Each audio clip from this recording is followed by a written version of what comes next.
Hello, I'm Sky McLeod and I need your help.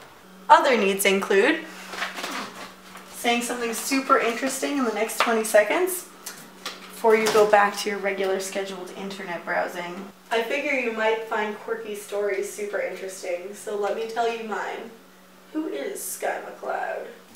I'm a tiny, visually impaired, 21-year-old woman working on her bachelor's degree in film production at UC Santa Cruz with Michael Pollan-inspired dietary habits and a fondness for both tasteful facial piercings and a British footwear brand popularized by stylish lesbians in the 1970s and the not-so-awesome skinhead movement. And as a whatever I just said, I would like to travel to the weird and exciting places of this earth and tell the stories previously untold. I know that was a lot to take in all at once. Hope it all makes sense as we go along. Except for the part about how Doc Marten brand shoes were popularized by both lesbians and skinheads. That's a mystery of its own, which will not be mentioned again in this film. Back to the story. A few months ago, I was getting that aimless, I need to live my life, not plan for it feeling.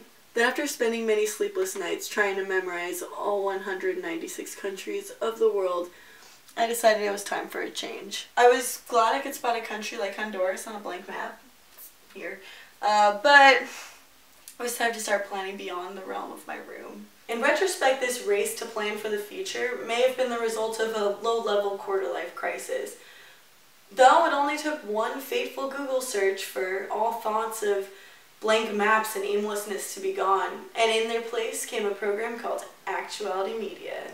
The program gives filmmaking students a chance to travel to other countries and make films about people and organizations who are making a difference in their environment. I applied and was accepted to go to Ecuador for a 10-week-long program in the fall. I had to do a Skype interview to get accepted, but in a way I've been preparing for that interview for 21 years now. There was a time in my life where I had not mastered the ability to walk or speak English, but I had still crawled on German, Finnish, and British soil.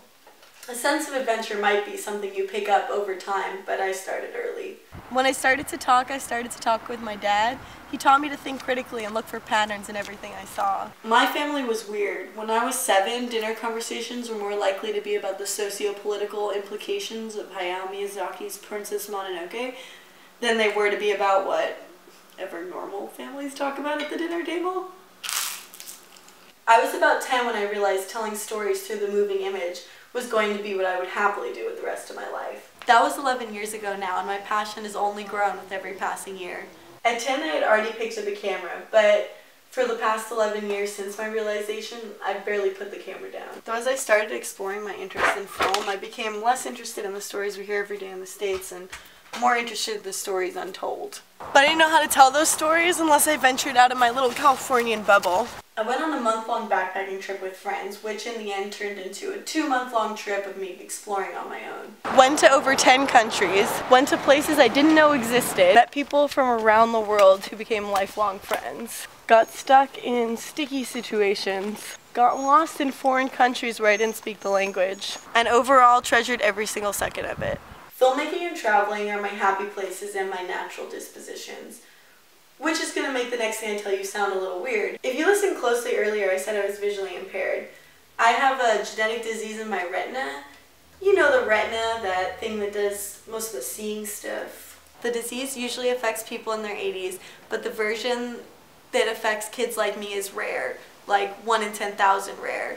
I guess you can say I was one of the lucky ones.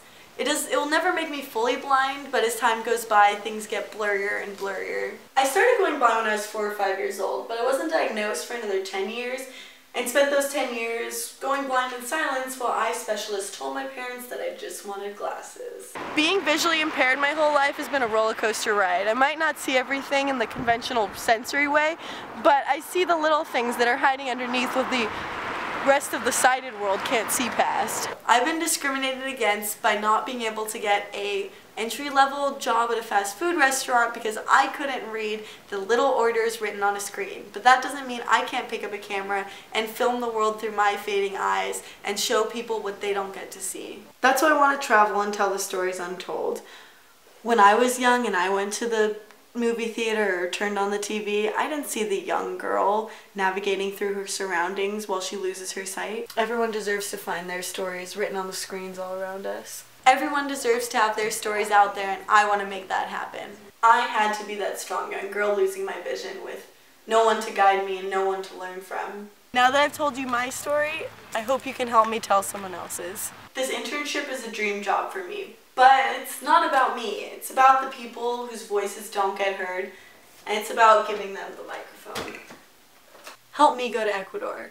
I want to see the world, tell stories, and make movies. I might even stop by Honduras. I'd like to see what stories are hiding in that map I know so well. I don't know if that'll work, but...